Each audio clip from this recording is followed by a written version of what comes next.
Assalamualaikum warahmatullahi wabarakatuh. Perkenalkan, nama saya Dinda Puyurisa.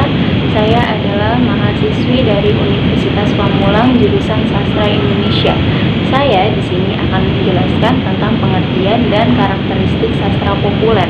Saya membuat video ini untuk memenuhi tugas UAS dari mata kuliah sastra populer yang diampu oleh Ibu Ufah. Mari lanjut saja kita ke materinya. Pengertian sastra populer menurut Nurgiantoro adalah sastra yang populer pada masanya dan banyak pembacanya, khususnya pembaca di kalangan remaja. Sastra tersebut tidak menampilkan permasalahan kehidupan secara intens, sebab jika demikian sastra populer akan menjadi berat dan berubah menjadi sastra serius.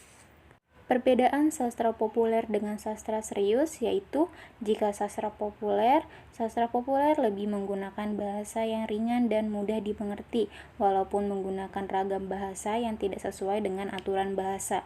Sedangkan sastra serius lebih memilih menggunakan bahasa yang rumit, menjunjung nilai estetis. Dalam sastra populer terdapat karakteristiknya. Di sini saya akan menjelaskan 7 karakteristik yang ada di sastra populer.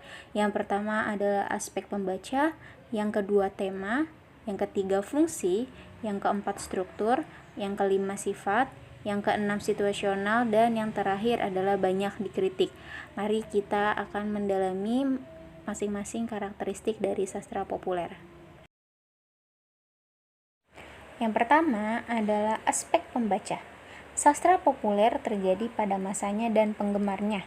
Maksud dari kalimat tersebut yaitu misalnya penulis A menerbitkan novel berjudul Hujan di tahun 2020.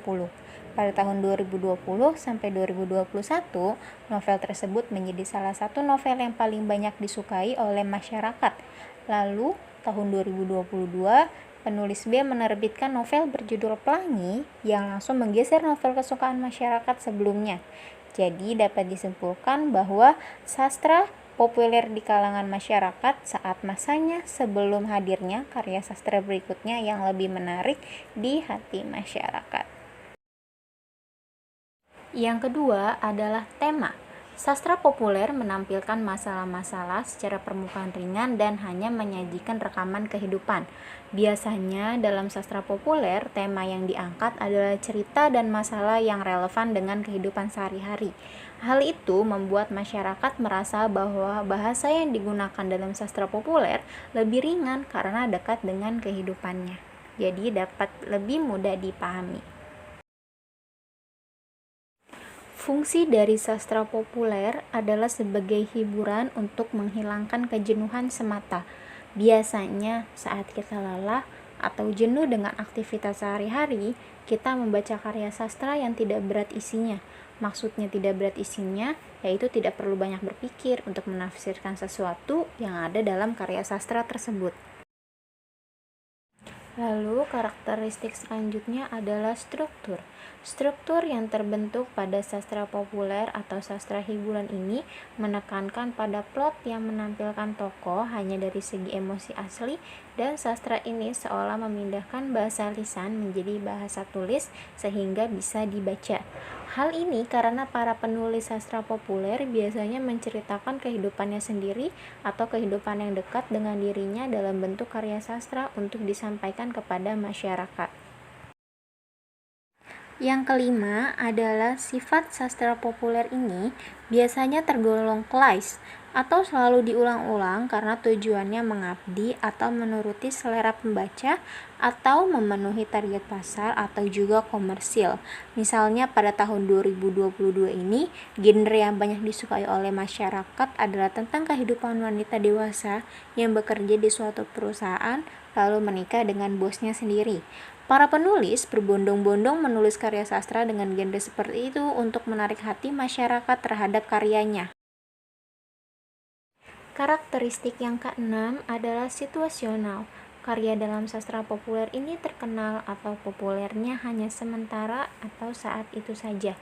Ketika ada karya baru yang muncul dan lebih menarik, maka sastra yang populer sebelumnya akan tenggelam dan dilupakan.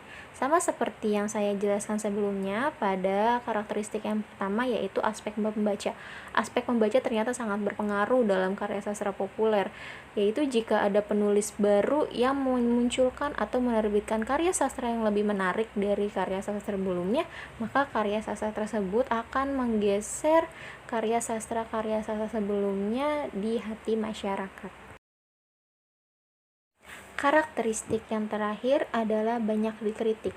Sewajarnya karya sastra pasti akan selalu mendapatkan kritikan, baik itu kritikan yang positif ataupun negatif dari masyarakat.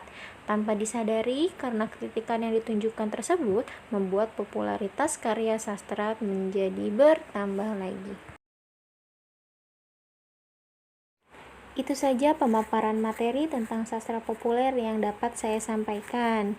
Sampai bertemu lagi dalam video pembelajaran atau video-video berikutnya. Terima kasih. Assalamualaikum warahmatullahi wabarakatuh.